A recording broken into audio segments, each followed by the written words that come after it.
we're very lucky to have with us Kyle Liston. Kyle's an ex-chef turned full-time cheese mongrel, and he's based out of the Uprising Bakery in Maryville. He curates special events varying from cheese tastings and pairings to dinners showcasing cheeses, and he also sells a selection of cheeses and accompaniments under his Cheese Mongrel brand.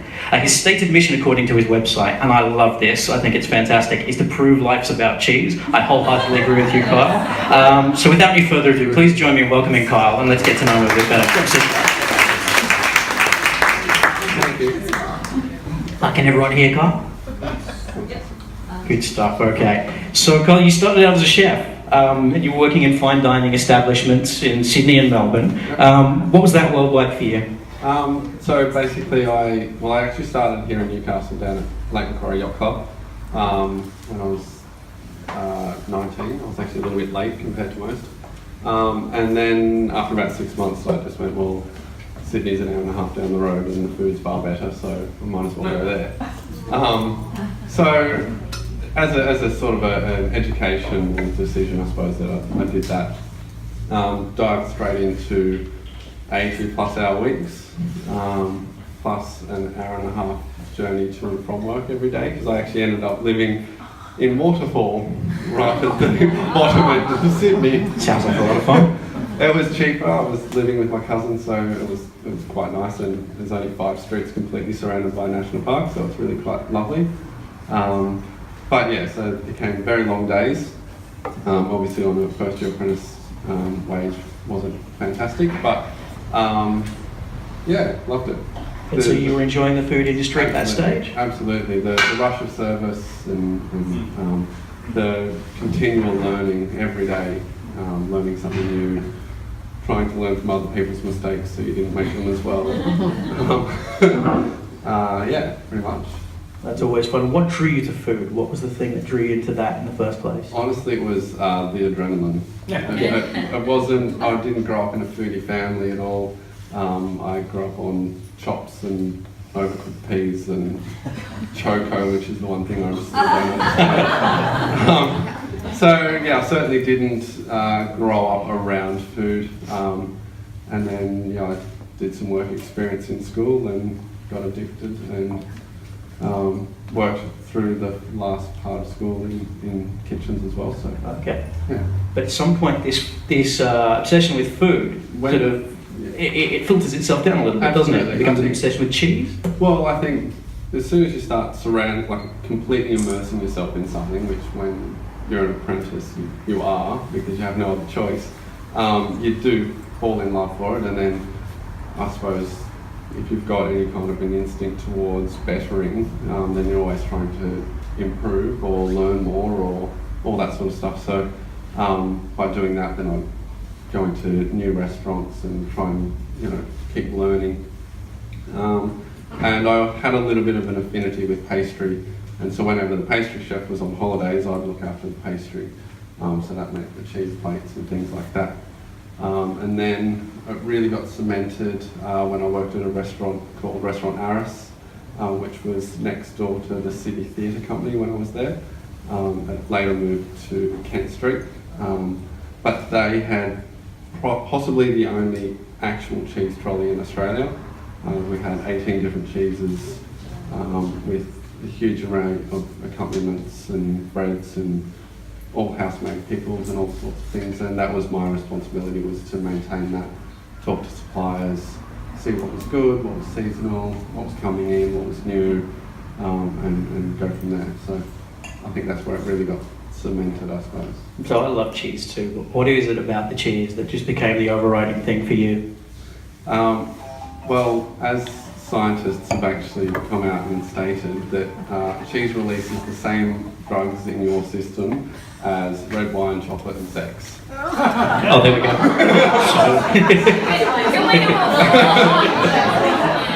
So that's why.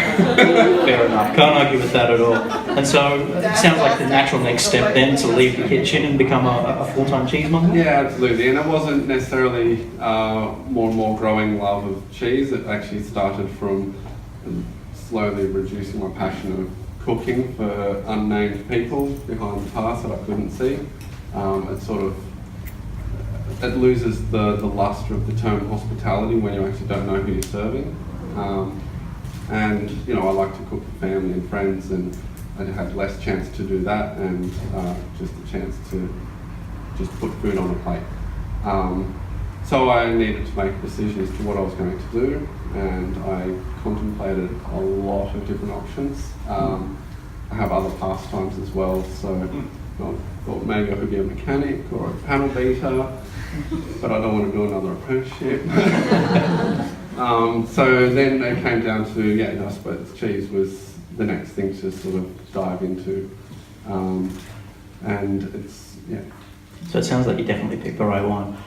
Now tell us what your journey from the restaurant to being the cheese mongrel full time. How did that come about? I actually started when I stepped out of the kitchen. I was working over at Essential Ingredient for a while, and doing the cheese there was part of my responsibilities. And at that point, I hadn't decided purely and simply that I wanted to be a cheesemonger or work wholly and solely with cheese, but it certainly helped, I suppose. Yeah. And I learned a lot by having those responsibilities, I suppose, with dealing with more suppliers and continually seeing what was new coming into the country and things.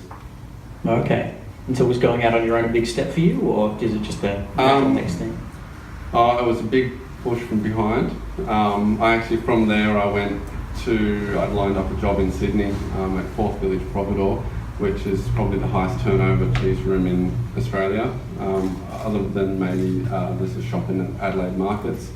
I was breaking open 4 wheels of parmesan a week, which they're 36 kilos each. Wow. That's a lot of parmesan. And it just an enormous amount of cheese. Like Christmas week I still can't believe how much cheese was sold. But so that was really interesting as well, and that was my first step into full-time cheese.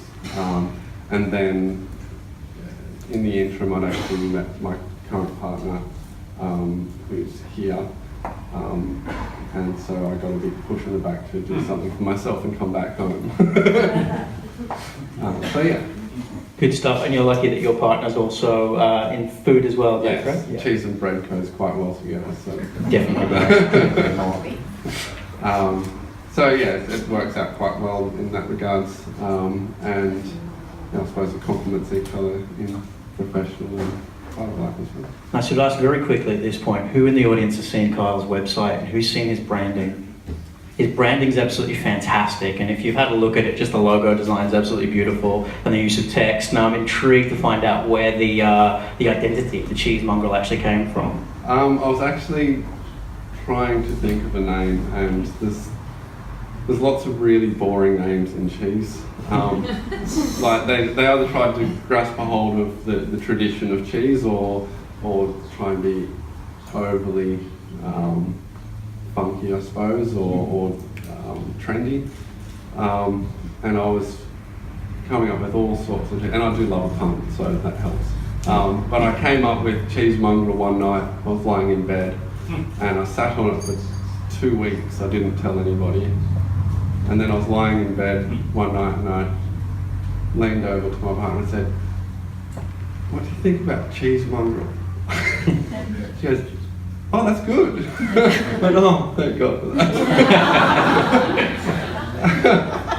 It's just one of those, it's kind of a little bit obscure, and to be honest, a lot of people actually don't get that it is a play on Monger as a pun. I thought it was a little bit more obvious than it possibly is, but so I get asked quite often as to where I make all my cheese. I know I actually just buy and sell. One day I'd love to make it all, but that's a very, very future long-term goal. But yeah, so it came from there, just a random thought. And then we had at the time a friend of ours, Ollie, was working in the back of the bakery, who's everything kind of graphic designer, artist, director. Yeah. And I said, well, this is the brief basically, and he quite enjoys logos, so he came with a few options, and that was just a hand sketched. You will get to see it. I've actually got business cards arriving shortly. But he hand sketched his partner at the time's dog, and then I said, well, basically we need to incorporate the cheese, so it's kind of perched on the wheel of cheese. But yeah. That's fantastic. It works really well. If you haven't seen it, make sure you grab one of Kyle's cards. It's fantastic. So you've got this incredible identity, the cheese mongrel. You tend to find out that there's a lot of people in the food industry with their names out there, a lot of celebrity chefs who are sort of a dime a dozen, and they all focus on a lot of different stuff. And it seems to me that the cheesemonger as a public personality is a relatively unheard of thing. So do you think the next wave of the influencers in the food industry are going to be more specialised like that instead of the jack of all trades, Jamie Olivers and those sorts of people? Yeah, absolutely. And I think that will stem from the chefs themselves, because they're slowly introducing the producers that they go and visit into those television roles. There's everything from the other week I went on a food industry tour to a dairy, but it's actually organised by a lady that organises truffle hunts, and she has dogs that she rescues from bomb disposal units and then uses them to hunt truffles. And those sorts of people are actually making more and more of a name for themselves in the mainstream sort of food industry. And as people, if there's a Neil Perry show on and he goes to visit a farmer, or like David Blackmore's beef or something like that, like they're huge names now. And I think there's certainly Neil's Yard Dairy, people all know who they are. So it's a matter of building that profile, and it's going to be self-driven as well as it will be introduced by the chefs, I suppose, that are currently getting the coverage. So at the moment you're curating cheese, you're picking cheeses, and you alluded there to making your own cheeses as well. We're going to see a bit of a series of your own cheeses out there soon? Not soon, no. It's a very big step in regards to dairy processing licenses, a huge amount of stainless steel, all sorts of things. So I've dabbled a little bit in making for myself, just testing, because I think it actually is better for my own understanding of how cheese is made, and I can sort of maybe explain it a little bit easier if I've actually done it. Currently it's more of an educational thing than anything, but if one day I can live on a little farm with a herd of goats and make some cheese, it'd be lovely. Yep, sounds like an amazing life. I'd love to do that too. Okay, so down to the insider questions now, the things I think people really want to know. The cheese world is incredibly varied, so how is it? How do you select a good cheese?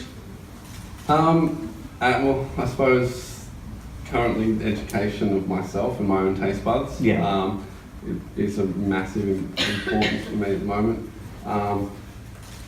I'll need to do quite an extensive trip to Europe soon.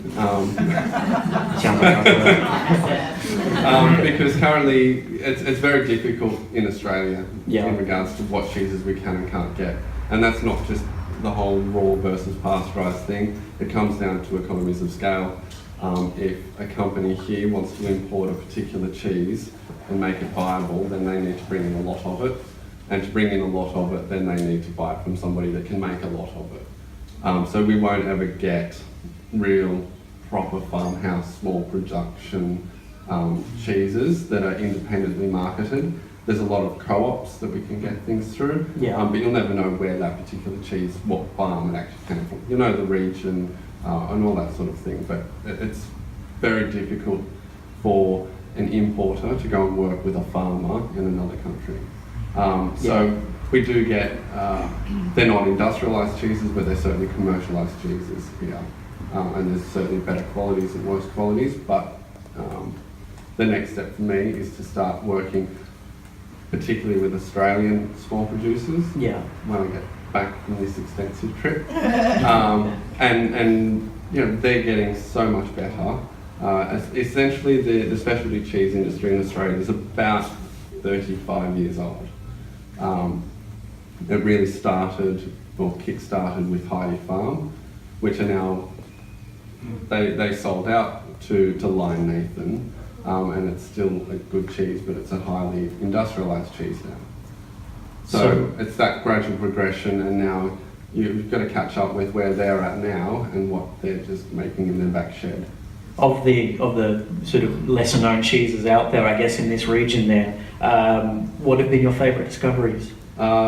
Locally, Yeah. I would say Marut Farm produces some very good cheeses. His tilsit is beyond amazing when it is. Sometimes slightly salty, but it's still a very, very good cheese. And one of the few people making that sort of a Swiss harder style. Most people in Australia tend to go straight for the fresh and softs, because it's quicker to sell, so you're not holding as much stock. It's the whole economies thing. He can be sitting on hundreds of thousands of dollars worth of stock because he's going to keep it for 18 months. Whereas if you produce a soft cheese that's 3 week ripen, then you're turning it over a lot quicker. And you don't even know whether you're going to get a return on that cheese that's sitting there for a year until it's actually mature, because you don't know whether it's good enough. Sounds very tough business, oh gosh. So with your favourite discoveries, then I guess, have you ever made any very strange discoveries? Is there anything particularly weird you've come across in your travels? To be honest, probably only what everybody's got access to in regards to Will Studd's little adventures. The maggot cheese from Cyprus still blows my mind. They produce this cheese and let the flies get to it, and then it's crawling in maggots, and that's the way they like it. Different folks, what can I say? So we're very lucky this evening. Carl's actually selected a series of cheeses for us. Happily, I don't think that maggot cheese is included. It's not. That would never get in the country. I don't think customers would like that very much. So a little bit later on this evening, we're going to be able to head out the back and we're going to be able to try a really great selection of cheeses that Kyle has brought in for us. And I got to take a look at them earlier. My God, I can't wait, I can tell you. But Kyle, would you like to just give us a little preview of what we're going to be in store for tonight? Yeah, absolutely. So I will talk a little bit more in depth once we're outside, but we've got a lovely little washed rind from France, from the Champagne region, called Monger. It's fantastic, the Champagne, like everything that's from that region. So nice and fudgy, a little bit chalky. There's also, what else have we got? A little shabby choux, which is a very typical French goat's cheese from the Epicurean region. Dates back to when the Arabs actually settled in the area after one of the many wars that they like to all have over there at that point. And they brought the goats over basically and settled, so they started making goat's cheeses, and they've been making fairly well the same since. There's Cashel Blue, which is Ireland's first ever blue cheese made by the Grub family in 1984, I think, or 83. They started producing it. Before then, Ireland didn't have any blue cheeses at all, and yeah, quite a standout little cheese, that one. And Gruyere. So AOC Swiss Gruyere, very classic cheese. It's perfect for table cheese, cooking with everything. It's just a good go-to, always in the fridge type thing. I don't know about all of you, but I can't wait. Ladies and gentlemen, if you could join me thanking Kyle for joining us this evening. Big round of applause.